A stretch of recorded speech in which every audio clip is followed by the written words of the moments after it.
Hi everyone, this is my first video on here and I don't have a mic set up, so I'm just using this one temporarily. I thought I would come on here and talk to you guys about what's been happening. My husband and I are getting a divorce. He's already moved out and he is living on the other side of the country. He got a job over there. And he doesn't think we're getting a divorce. He thinks we're just taking, this is like a little break in our marriage. His plan is to get set up over there and then eventually bring me over. But the issue is a lot bigger than that. And I've done a lot of reflecting about it, which involves crying and then eating and then gaining weight and then trying to stay strong and feeling better and then cycling through that all over again. So I don't know, a lot of people tell me like, oh, you're so strong, Christine, like you can do this, right? Like you're the strongest person I know. And I don't know. I just feel like, I can't stay strong all the time. And but I'm working through it, and I watched a lot of videos about women going through divorce. I see them in their videos and they're all like me. They're confused, they're lost, they don't know like what the next step in their life is. They're scared and just trying to stay strong. And then I watch the videos of their lives, 7 years later or a year afterwards, and they're in a way better place. They look so much happier, and they are, it's like they're almost like a new person. So I think hopefully that's the stage I'm in. Like I just have to get through the heartache or whatever it is, and then I'll find myself, and then I'll be a new person for the better afterwards. I think the problem is just like the whole foundation of our marriage has changed. We got married because of badminton. It was my passion and it's his also. So we were going to live a badminton life, and we trained and we coached together and we ran a club together, and our goal was to play Olympics together. So last year was really rough for us, and we had to shut down our club and we went broke. So I think that had a lot to do with it. And I'm happy I gained a lot of experience doing it, but I just can't go back and live that kind of life anymore. I can't, make money only when I'm on the court. Like I don't want, and also I don't want to be with someone who is happy to do that for the next few years also. I still want to have badminton in my life. It's just not like before. I just rather do that kind of like on the side, maybe. I found new passions. I'm really into crypto now, and I'm making a career out of that, and also really intent on finding the answer to our existence and how artificial intelligence ties into that. And I also really like pickleball now. So I know it's kind of ironic because I really disliked pickleball before, but I'm really into that now. So I know most partners don't share the same passions or career together, and most married people aren't in the same field. But if you know me, I'm not like most people. So I live kind of a different life, and I really want to share that with someone. So, it's not fair to Lasitha, I think, because, when we first got married, like I said, we got married because of badminton. So now, like, I'm changing that. So then, like, he hasn't changed. He still is really into badminton, and that's what he wants to do, for the rest of his life. So I would say a lot of things have changed, Another issue is that Lasitha isn't very intelligent. So he's super sweet and he has a very pure heart, which is why I married him. But and he also has very high emotional intelligence, which is sometimes very difficult to find. So that's very good, but it's just, have you guys ever had arguments with people that aren't that smart? It's pretty frustrating, on both sides. Like on the person that's more intelligent, it's frustrating. And then the person that's not as intelligent, they get frustrated too. I can't carry a conversation with him, which, conversation's important, right? Like, it's always been difficult to have conversations with him, and now even more so. So now, like, I feel like that issue is even more highlighted. And it's not so much the English barrier, the language barrier, because he has gotten a lot better. His English has gotten a lot better. It's more just that he can't seem to process or understand things. So he admits that too. He admits that most of the time, I'm explaining something to him about, things I'm learning or whatever, and it's too advanced for him. And it's like so advanced that he'll just say yes or nod his head, because he has no idea what to say at all. Like, he doesn't even know what to ask or anything. So that was totally fine before, I think, for me, because since our lives revolved around badminton, I'm always on the court. And, he's like a badminton god. He trained in Sri Lanka. He was the number one in his country. And he trained all his life. So I think in that aspect, since that was my priority, then wow, right? But now that it isn't, things have changed. People said that we should have dated longer and that we got married kind of fast. Well, we dated for about a year and a half. And I don't know, is there like a set time that is the optimal time period to date before getting married? 3 years? 5 years?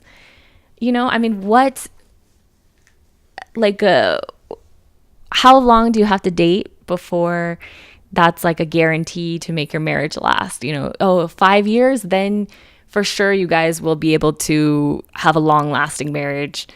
I don't know. So actually before that, I was really anti-marriage. I didn't believe in marriage at all because I never understood how two people could commit to spending the rest of their lives together when things in life are always changing. What you think you want now may not be what you want 10 years later. And just because you think that, you want this for the rest of your life, and then 10 years later, it may not be what you want for the rest of your life. I just always thought of it as if two people want to be together, why can't they be together for as long as they want to be? 5 years, 50 years. But why do they need to commit to each other for the rest of their lives? What if you change and the other person doesn't change? Like the situation I'm in today. Or what if both people change? So anyways, I didn't really get it. But I think the turning point for me was just one day I woke up and I had enough of dating, cycling through boyfriend after boyfriend, relationship after relationship. And I've been in several long-term relationships. I've done the casual dating thing. I've been single. I've even done the sugar daddy thing for a little bit. And I was just done. I was burnt out. So then all of a sudden I really wanted to get married and I wanted to spend the rest of my life with just one person to share and to build a life together, something permanent, at least permanent in this lifetime. Anyways, so actually I still want that. The whole dating thing just isn't for me anymore. I enjoy being married, but the problem becomes is when one person changes and the other person doesn't. So when we first got married, I also wasn't sure if I wanted to have kids or not. So Lasita really wants kids and he wants them a lot. And I told him, I'm not sure because I'm still on the fence about it. I wasn't closed off to the idea, but at the same time, I wasn't,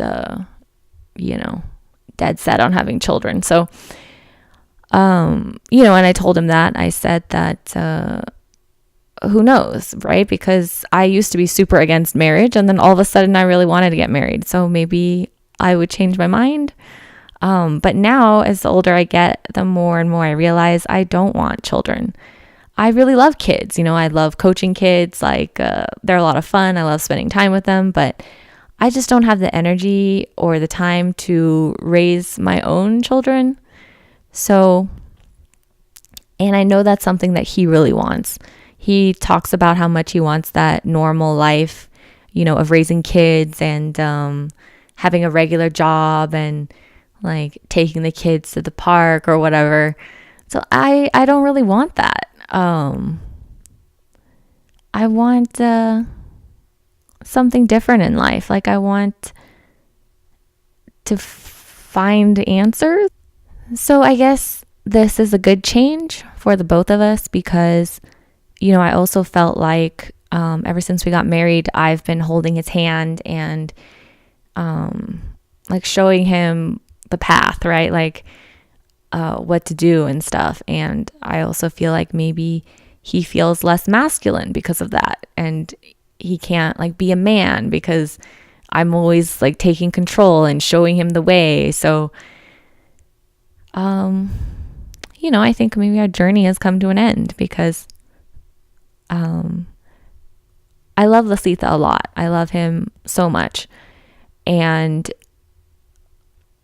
I feel like it's just, we're just different people now, both of us, because when we first met, I really had to show him the way, like how to do things, or like I had to hold his hand the whole time. And now he doesn't really need that anymore because, he's learned a lot on his own and he knows what to do now, and he knows like his own worth in badminton. And if I feel like now my needs have changed too. So when we first met, I needed different things, and now I want someone who's smart, who's eager to have intellectual conversations about artificial intelligence and the future of mankind. So and I also want someone that's rich because the struggle has just been really hard. It's been a huge struggle for both of us, and it's been taxing in so many ways. And I'm pretty drained, So I need someone that's smart, that's rich, emotionally intelligent, and someone that shares all of the same passions as I do. And then, but also someone that has tons of time to spend with me doing those things. And am I asking too much? Does that sound impossible to find, And then also, the other question is like, what happens when I find all those things and then the same thing that happens in this marriage happens in the next one, where one person changes and the other person doesn't, or both people change. And, I have a feeling that I'm going to be one of those people who gets divorced 3 or 4 times in their lifetime. So, what I've learned in life is that we are the creators of our own universe, right? We can manifest whatever we want. And if we put all of our energy in that direction, we will get what we want. Okay, here's an example, okay? I made a list of all the things I wanted when I was looking for a cat for Albert's brother, okay? And after searching and searching, I decided I really wanted an all-white cat with short legs and one blue eye and one green eye with folded ears also. Okay, and those things are all recessive traits. So to find a cat with even a couple of those things is already very rare. So breeders and other people all told me that that's almost impossible, that there's no way I would find a cat with all of those things combined. So I searched for years. I was searching online on breeders' websites, and I almost went to Korea to just like look, and I didn't, but then I just kept looking for a couple years, and then one day I saw a video of a kitten that looked like it had all of those things. So I contacted the breeder, and it had all of those things. And then I got it. We got the cat. So hold on, I'll show you. Okay, here he is. Look at him. Look how cute he is. Goyangi. So his name is Goyangi, like in the word cat in Korean. Okay, hold on. Look how cute.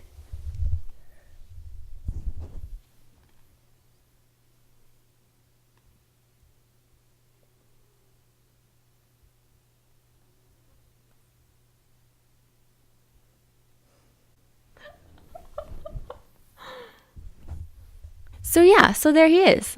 And I feel like so someday I will manifest a smart, rich, emotionally intelligent man that wants to spend every day with me, traveling the physical world and the non-physical world, maybe space with me. So yeah. All right. So I'll see you guys.